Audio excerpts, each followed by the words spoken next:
Hi everyone, welcome back to my channel. In today's video, I'm going to be telling you about all of the books that I read during the month of August. So I'll be going through a brief synopsis for each book, what I rated each book, and who I would recommend each of these books to.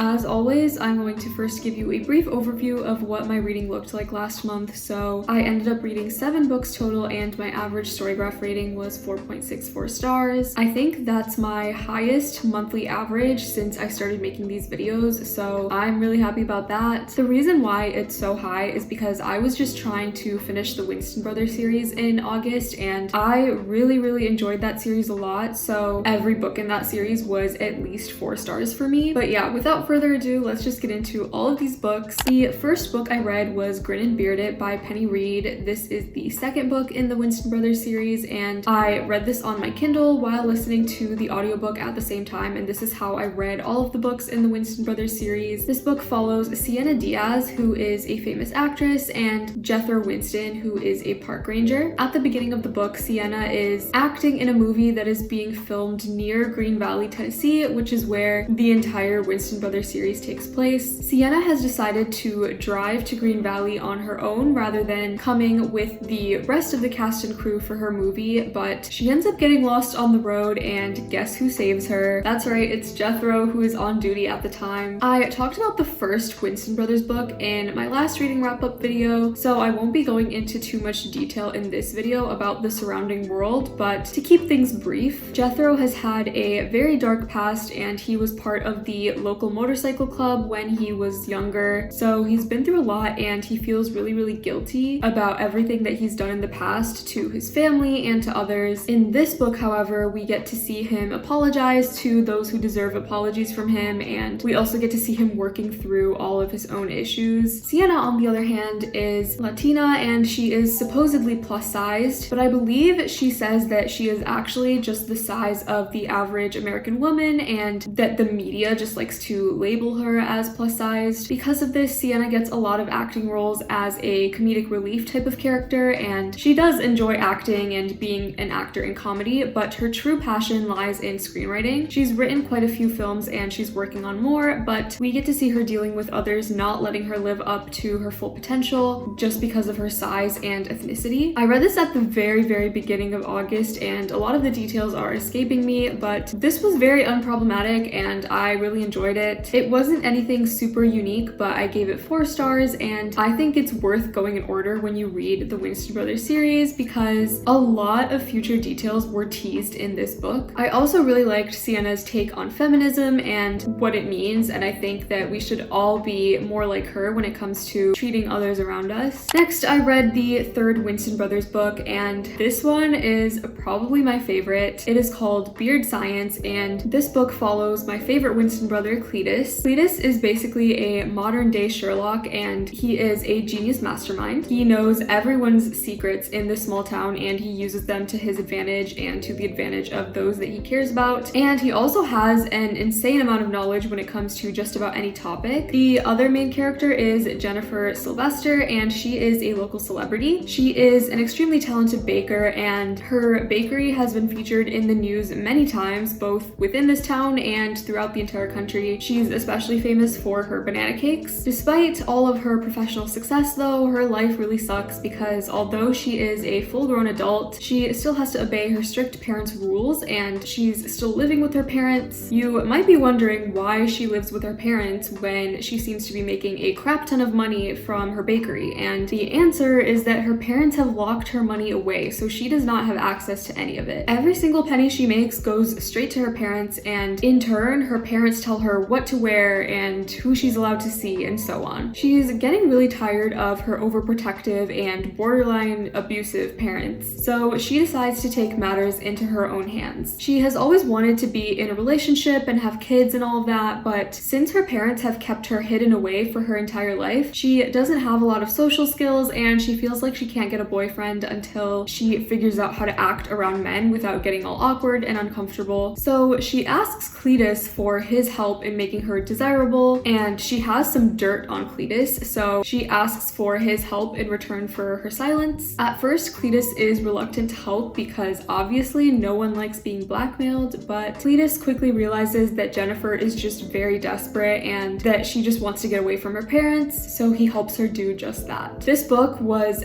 everything I wanted it to be, and I gave it 5 stars. I had such high hopes for this one going in because we get to see Cletus in previous books, and I just love the way that his mind works. But even though my hopes were so high, this book definitely exceeded my expectations. Cletus was such an amazing character, and I love how he always had everything under control even though he was dealing with 10 different conflicts at once. I also like how instead of Cletus being the one to save Jennifer, she makes all of the changes in her life by herself, and she just follows Cletus's advice rather than getting him to do things for her. That definitely sets this book apart from other books with similar plots. And again, I like all of the hints that were dropped in this book about future books in the series. Next, I read the 4th book in the series, which is Beard in Mind. This book follows Beau Winston and Shelly Sullivan. Beau is Duane's twin, and Duane was the main character in the first book, so I was pretty familiar with Beau even before the start of this book. Beau is basically the super nice and charming one in the family, and he is literally kind to everyone, at least until he meets Shelly. Shelly is the exact opposite of Beau, and she is very antisocial, and she tends to come across as rude whenever she's interacting with anyone. Beau just assumes that she's a terrible person at the beginning of this book, but the truth is that she has OCD and she suffers from obsessions and compulsions that prevent her from interacting with others in a normal way. Her OCD is a huge part of this plot, so I won't talk about it too much, but I personally felt like the representation was really good, and I loved how Beau wasn't there to fix her. He was just there to support her as she got better through therapy and through her own actions. I rated this book 5 stars and I absolutely adored it, but if there's one small thing that I didn't like, it's the fact that we mainly got to see Beau's point of view. All of the Winston brothers books are dual POV, but in this book, the majority of the chapters were from Beau's point of view,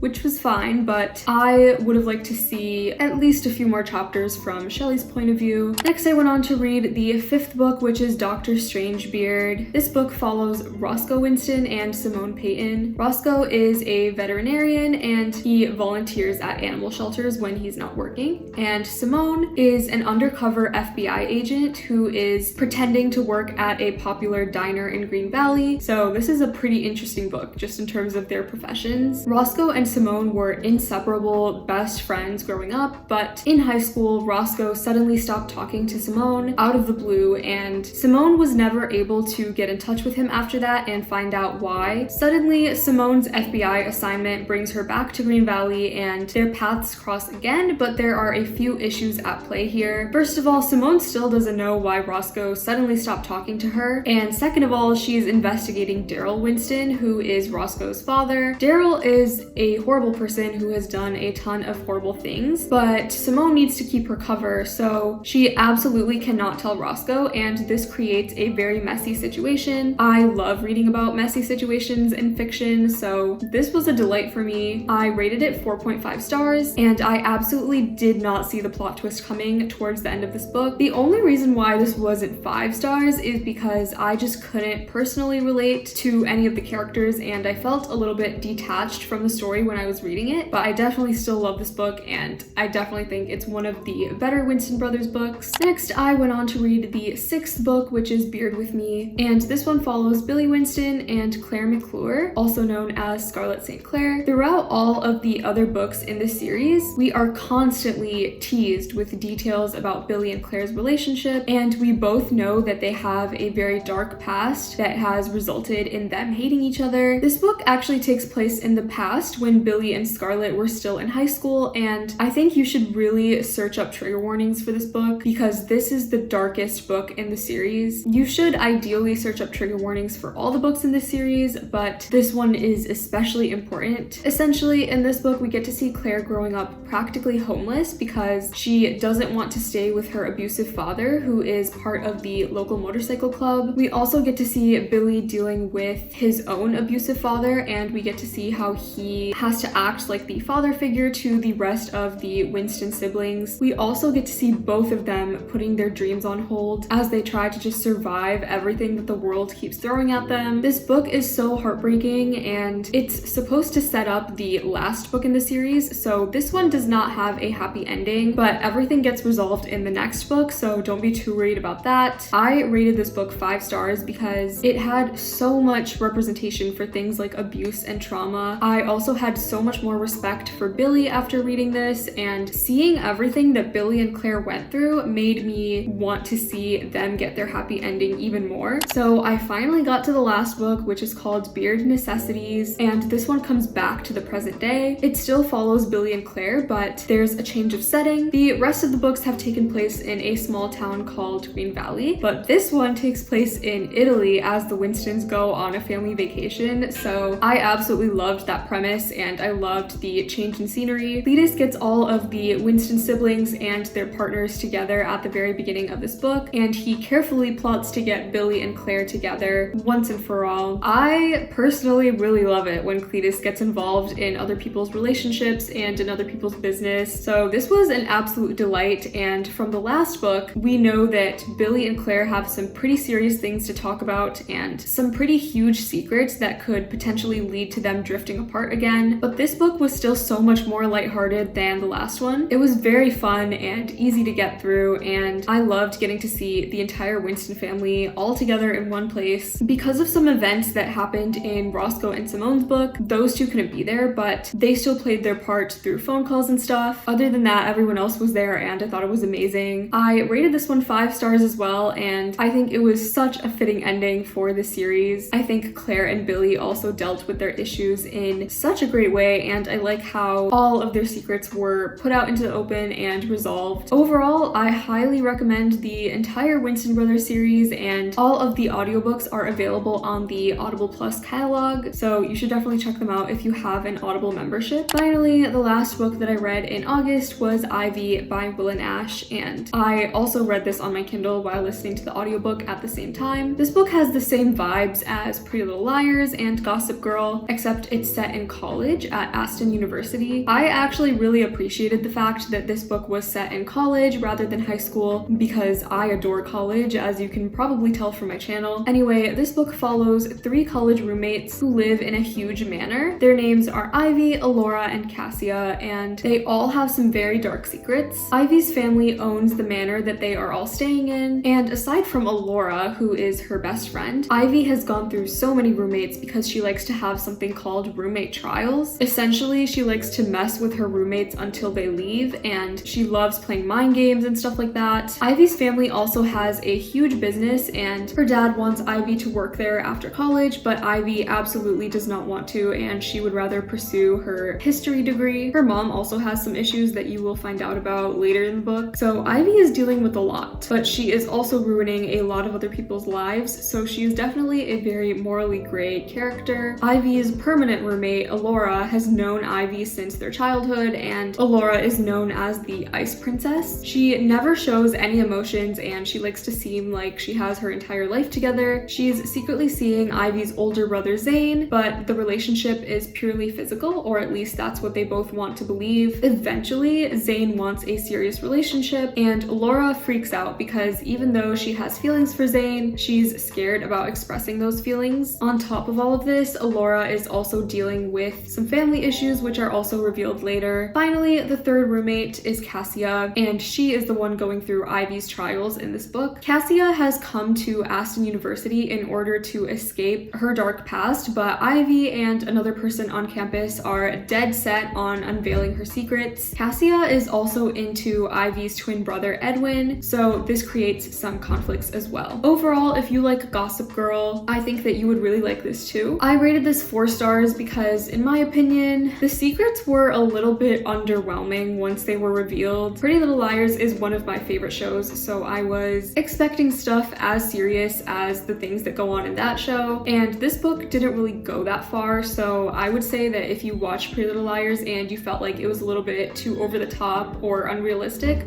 this might be a little bit more up your alley. My favorite characters were definitely Zane and Alora, and I could definitely relate to Alora a lot, which is why I gave this book 4 stars rather than a lower rating. I was considering rating it lower just because because I felt like the friendship between Laura and Ivy was a little bit stronger than the friendship between Cassia and any of the other girls, which happens for a reason, but at a certain point in the story, I thought that they were all going to get closer, and that didn't really end up happening. But overall, it was still a really solid book. So that is it for everything that I read in August. I basically just read the Winston Brothers series and one other book, but I highly recommend everything that I talked about in this video. School has started again, so I don't know how much more reading I'm going to get done over the next few months, but I've already read a couple amazing books in September, and I can't wait to tell you about those next month. But anyway, that is it for today's video. I really hope you enjoyed watching, and I will see you next week.